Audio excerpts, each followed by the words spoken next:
This is National Native News. I'm Antonia Gonzalez. Leaders from tribes across the country joined members of the Mashpee Wampanoag Tribe Wednesday to march and rally in Washington, D.C. The Massachusetts tribe is urging U.S. lawmakers to pass legislation for its reservation. The Interior Department in September issued a decision that it could not hold land into trust for the tribe, reversing a 2015 designation. The bill reaffirms the land status. Videos posted on social media by Native organizations and tribal leaders shared the march from the National Museum of the American Indian to Capitol grounds, where a drum group offered a song. Tribal leaders spoke about unity and standing together for land rights. President Fawn Sharp of the Quinault Indian Nation. I stand here in honor of the tribes that are directly impacted by this now. That includes all of us. Whether you think you're directly or indirectly, we are all directly impacted by this decision, and we all need to stand together because that is where our strength lies. Some U.S. lawmakers also spoke in support of the bill, including its sponsor, Congressman Bill Kading. Tribal leaders and their allies say they'll continue to pressure the Trump administration and Congress to protect tribal rights. Also in Washington Wednesday, senators on the Committee on Indian Affairs passed legislation addressing missing and murdered Indigenous women and girls. Savannah's Act requires the Department of Justice to develop guidelines for cases relating to missing and murdered Native Americans.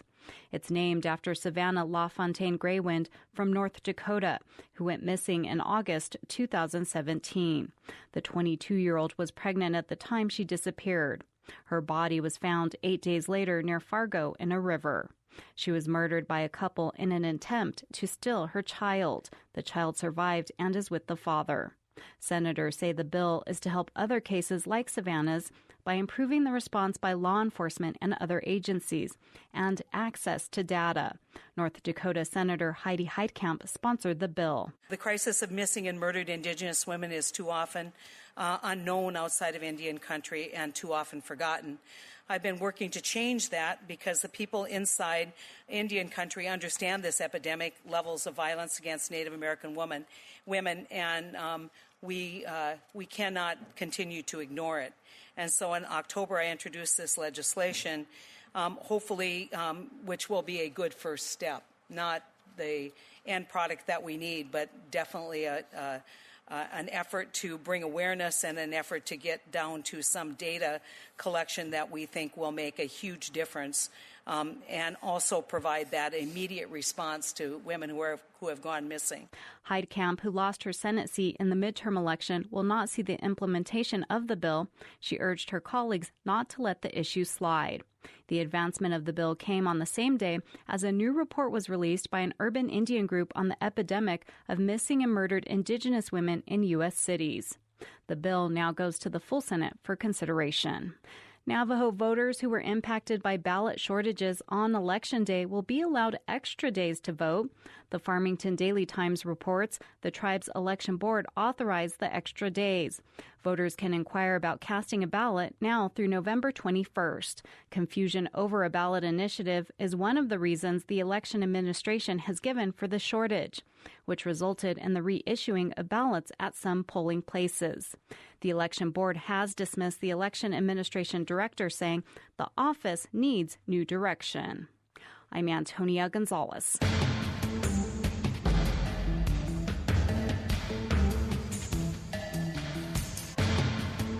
National Native News is produced at the Annenberg National Native Voice Studios by Kawanak Broadcast Corporation. Funding is by Odawi Law Group, provider of Indian law solutions, and by the Corporation for Public Broadcasting, with support from the Public Radio Satellite System.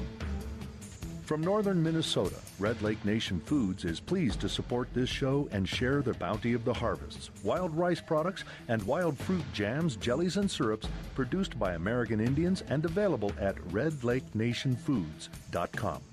Support by BNSF Railway Company. BNSF honors the commitment of armed forces members and is a top employer for U.S. military veterans, hiring over 9,000 veterans since 2005. More at jobs.bnsf.com. Native Voice One, the Native American Radio Network.